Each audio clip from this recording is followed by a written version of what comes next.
ఈ యొక్క ప్రాంతం 350 ఎకరాలు అక్కడ బంజారా తాండా ఉండింది పార్లమెంట్ భవన్ దగ్గర. అయితే బ్రిటిష్ వాళ్ళు కావాలని కుట్రతో బంజారాలను అక్కడి నుంచి తరిమి కొట్టడానికి ఆ తాండాను ఆక్యుపై చేసుకొని ఆ తాండా మీద వైస్రాయ్ భవన్ కట్టించినారు. ఈరోజు అదే మరి రాష్ట్రపతి భవన్. కాబట్టి ఈ విషయాలన్నిటినీ ప్రపంచం దృష్టికి, ముఖ్యంగా మన దేశం దృష్టికి తీసుకురావడానికే ఈరోజు బంజారా భారత్ దీన్ని ప్రారంభించాం. బంజారా భారత్ ప్రారంభించి ఆ రోజుల్లో అన్ని కోల్పోయినటువంటి జాతి, కనీసం వాళ్ళ చరిత్ర కూడా లేకుండా చరిత్ర మరుగున పడివేయబడినటువంటి యొక్క జాతి బంజారా జాతి చరిత్రను మరి వెలికి తీసి ఈరోజు స్వతంత్రానంతరం కేవలం ఓట్లే వేస్తున్నారు బంజారాలు. దేశంలోని 200 పార్లమెంటు స్థానాల్లో, అదే రకంగా దేశంలోని 1000 స్థానాల్లో, అసెంబ్లీ స్థానాల్లో విస్తరించి ఉన్నటువంటి జాతి ఒకటే భాష, ఒకటే సాంప్రదాయం, ఒకటే సంస్కృతి. అటువంటి జాతి ఈరోజు నానా విధాలుగా బాబాసాహెబ్ అంబేద్కర్ రచించినటువంటి యొక్క రాజ్యాంగం, వారి అధ్యక్షతలో రచించబడిన రాజ్యాంగంలో మరి మీరు తప్పకుండా దీన్ని మద్రాసు ప్రెసిడెన్సీ, మరి అది మైసూరు ప్రెసిడెన్సీ, ఒడిస్సా, బీహార్, జార్ఖండ్, వెస్ట్ బెంగాల్లో షెడ్యూల్ ట్రైబ్గా ఆ రోజుల్లో గుర్తించినారు.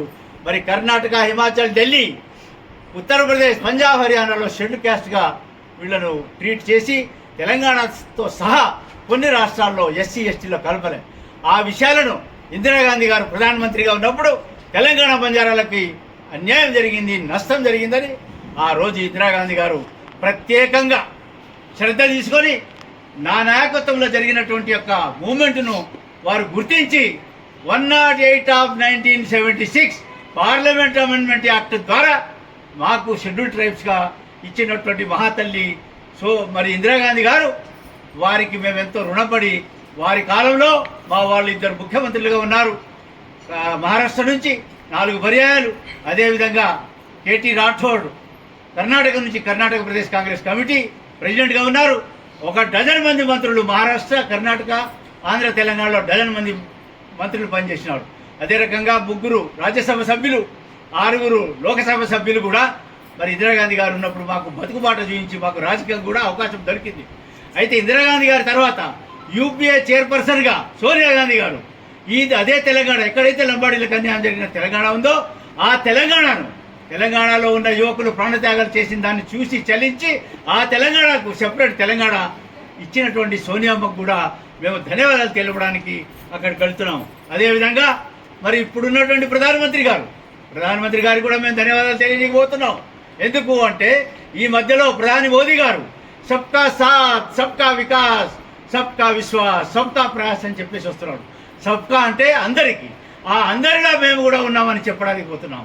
ఆ అందరిలో ఉన్నటువంటి మాలో కొన్ని రాష్ట్రాల్లో మమ్మల్ని గుర్తించలేదు కాబట్టి గుర్తించాలి మోడీ గారు అని అంటున్నాం. అదేవిధంగా మోడీ గారు ఏమంటున్నారు?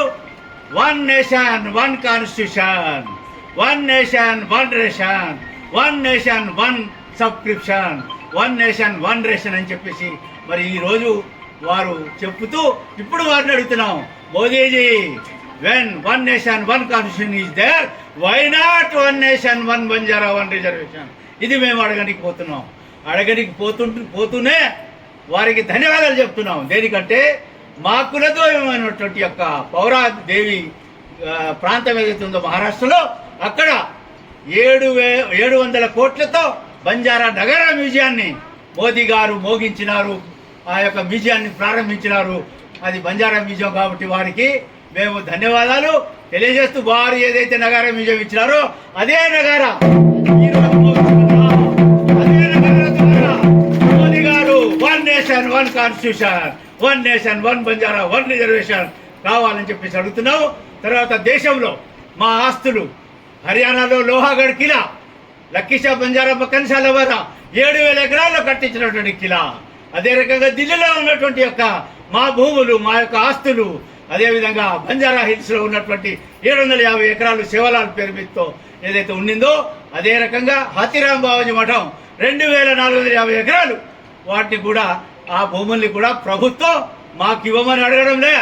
ప్రభుత్వం దాన్ని కేంద్ర హోంశాఖ ఆధీనంలో తీసుకోవాలి. దాని నుంచి వచ్చే ఇన్కమ్ని మా యొక్క తాండాల అభివృద్ధికి, మా యొక్క గిరిజనుల లంబాడీల అభివృద్ధికి వినియోగించాలనే ఒక గొప్ప ఉద్దేశంతో మేము ఢిల్లీ వెళ్తున్నాం. మేము ఏ పార్టీకి వ్యతిరేకంగా కానీ ఎవరికి అనుకూలంగా కానీ మేము వెళ్ళడం లేదు. మేము కావాలని మా యొక్క జాతిని ఆ రోజైతే అన్యాయం జరిగిందో స్వతంత్రం రాకపూర్వం, ఇప్పుడు అదే అన్యాయం జరుగుతుంది. ఆ అన్యాయాన్ని అరికట్టడానికి, ఆ అన్యాయం నుంచి న్యాయం కోరడానికి ఈరోజు మేము ఢిల్లీకి వెళ్తున్నాం. కాబట్టి మీ అందరికీ ముఖ్యంగా పాత్రికేయులకి, మీడియా వారికి నా యొక్క ధన్యవాదాలు తెలియజేస్తూ, నా వెంబడి వచ్చేటువంటి ప్రతి ఒక్కరికి పేరు పేరున, ఈ మహిళలు కూడా మరి ప్రతి జిల్లా నుంచి ఒకళ్ళొకళ్ళు ఇద్దరు ఇక్కడ వస్తున్నారు. ప్రతి రాష్ట్రం నుంచి ఢిల్లీలో వస్తున్నాం. దాదాపుగా అక్కడ మేము బంజారా ఉత్సవం చేస్తున్నాం 19వ తేదీన, 19 నవంబర్. అదే రకంగా 20వ తేదీన మరి ఏదైతే జంతర్ మంతర్ ఉందో అక్కడ ఈ నగారా మోగించే కార్యక్రమం చేసి మా బంజారాలకు ఏదైతే అవకాశాలు ఉన్నాయో వాటిని రాబట్టడానికి మేము ప్రభుత్వం దృష్టికి తీసుకురావడానికి వెళ్తున్నాం. కాబట్టి మీ అందరి యొక్క మరి సపోర్ట్ కావాలని మనవి చేస్తూ నేను సెలవు తీసుకుంటా. బంజారా భారత్ బంజారా బంజారా భారత్, బంజారా భారత్, బంజారా భారత్.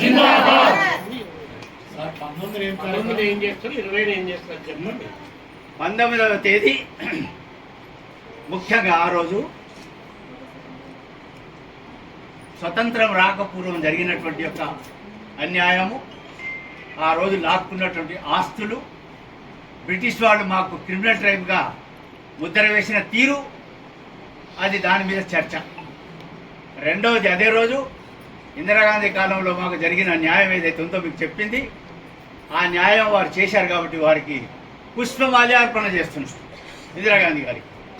తెలంగాణ ఇచ్చినటువంటి సోనియా గాంధీ గారికి పాలాభిషేకం చేయబోతున్నాం. తెలంగాణ ఇచ్చినందుకే సరే వచ్చిన తెలంగాణ నాగం చేసినారు. ఇక్కడ మనందరికీ తెలుసు. నేను ఆ రాజకీయాల్లో పోకుండా మరి ఇక్కడ తెలంగాణలో లంబాడీలు, గిరిజనులు, వెనుకబడిన తరగతుల వారు, ఎస్సీ ఎస్టీల గురించి, మైనార్టీల గురించే తెలంగాణ ఇస్తే తెలంగాణ ఆగమైపోతుంది. ఈ తెలంగాణ ఇచ్చినటువంటి సోనియా గాంధీ గారికి పాలాభిషేకం. అదే రకంగా మోదీ గారికి ధన్యవాదాలు తెలియజేయబోతున్నాం. మా యొక్క మరి కులదైవం ఉన్నటువంటి ప్రాంతంలో మరి బ్రహ్మాండమైనటువంటి 700 కోట్లతో వారు నగర అభియాన్ని ఏర్పాటు చేసి ఓపెన్ చేసినందుకు వారికి ధన్యవాదాలు తెలుపుతూనే, మోడీ గారు సబ్కా సాత్, మా సాత్ కూడా తీసుకోవాలి. మా బంజారాలను కూడా మీరు సాత్ తీసుకోవాలి. మా బంజారాలు కొన్ని రాష్ట్రాల్లో ఎస్సీ ఎస్టీలుగా లేరు. అక్కడ మాకు తప్పకుండా మీరు న్యాయం చేసి అక్కడ వాళ్ళని కూడా ఎస్సీ ఎస్టీల లిస్టులో కలపాలనేది ఒకటి. రెండవది ముఖ్యమైన విషయం, గిరిజనులకి స్వతంత్రం వచ్చినప్పుడు గిరిజనుల యొక్క తెగలు 705. వాళ్ళంతా ఆదివాసులే, వాళ్ళంతా గిరిజనులే, వారంతా ఆదివాసీ సముదాయాలే, వారంతా గిరిజన సముదాయాలే, వారందరూ గిరిజన తెగలే. కానీ దురదృష్టవశాత్తు మన రాష్ట్రంలోనే ఏం చేసినారు, కేవలం కొన్ని తెగలే ఆదివాసులని, లంబాడి ఎరుకల యానాది వాళ్ళు తెగలు కాదని చెప్పేసి దాన్ని ఆదివాసులు, లంబాడి ఎరుకలని డివైడ్ చేసినారు. దీనికి సమాధానం చెప్పడానికి పోతున్నాం. అదే రకంగా రాజ్యాంగంలో పాపులేషన్ జనసంఖ్య ఎంత ఉంటే అంతే రిజర్వేషన్ వస్తుంది, అంతే బడ్జెట్ వస్తుంది. అదేవిధంగా నేను ఉదాహరణకి తెలంగాణ రానప్పుడు ఇక్కడ రిజర్వేషన్ కేవలం మరి 6.5% ఉన్న గిరిజనులకి. తెలంగాణ వచ్చిన తదుపరి సోనియా గాంధీ గారి దయ వల్ల, ఇప్పుడున్నటువంటి ముఖ్యమంత్రి వారి చొరవ వల్ల ఇక్కడ 10% రిజర్వేషన్లు మాకు దక్కినాయి. కాబట్టి దీని విషయంలో కూడా మేము అంటే ఈ విషయం ఎందుకు చెప్తున్నానంటే, గిరిజనులలో మైదాన ప్రాంతంలో 70% మంది ఉంటారు. గిరిజనుల సంఖ్య జనాభాలో, జనాభాలో గిరిజనులు మైదాన ప్రాంతంలో 70% ఉంటారు. ఏజెన్సీ ప్రాంతాల్లో 30% ఉంటారు. అయితే 30%లో ఉన్న వాళ్ళకే రిజర్వేషన్లు వస్తున్నాయి. వాళ్ళకి ఇవ్వాలా, వాళ్ళకి ఇవ్వద్దనే ఉండే వాళ్ళ రిజర్వేషన్ వాళ్ళకి. అది రాజ్యాంగపరంగా రాజ్యాంగం పుట్టక ముందు వాళ్ళకి రిజర్వేషన్ పుట్టింది. కాబట్టి మైదాన ప్రాంతంలో ఉన్న 70% గిరిజనులకి మైదాన ప్రాంత జనాభాను బట్టి రిజర్వేషన్లు ఇవ్వాలి చట్టసభల్లో అనేది ముఖ్యమైన విషయాన్ని మేము ఈరోజు మా మరి హనుమాన్ నాయక్ గారు, అదే రకంగా మా రవి రాథోడ్, ఇక్కడ రవి రాథోడ్ తమిళనాడు బంజారా సంఘం నుంచి వచ్చినారు. అదేవిధంగా మహేందర్ నాయక్, ఈ మీసాలతను నా ఎంబడి హంగర్ స్ట్రైక్ చేసిన 1973లో. ఎన్ని రోజులైంది, మీరు ఎవరు పుట్టలేదు కూడా. ఆ రోజుల్లో హంగర్ స్ట్రైక్ చేసి అప్పుడు షెడ్యూల్ ట్రైబ్ తెగలో తెచ్చిన వ్యక్తి ఆయన ఉన్నారు. అదేవిధంగా పక్కకు అశోక్ రాథోడ్, మీ యొక్క మిత్రుడే, మీ లైన్లో పనిచేసే మా అశోక్ రాథోడ్. అదేవిధంగా బాలు నాయక్, గిరిజన విద్యార్థి సేన అధ్యక్షులు మా బోనా నాయక్ గారు, మరి యాక్టివ్ సీనియర్ లీడర్ మా జాతిలో. అదేవిధంగా మా నాగమణి నాయక్ గారు రిటైర్డ్ ఐఏఎస్ అని చెప్పుకునే టైంగా మోసం చేసినారు. ఇక్కడ కూడా మోసమే జరిగింది. కాబట్టి మరి డైరెక్టర్ సివిల్ సప్లైస్గా పనిచేసినటువంటి సీనియర్ మోస్ట్ బ్యూరోక్రాట్ రిటైర్ అయినారు వారు. తర్వాత మా వాళ్ళు ప్రతి ఒక్కళ్ళు పేరు పెద్ద నాम के दवाई खाली ना पूर्ण जाते से नाम का చెప్పు हाँ पूर्ण जतिया और के दा हाँ सरिता हाँ सरिता भाई सोनी भाई हाँ गुण सारला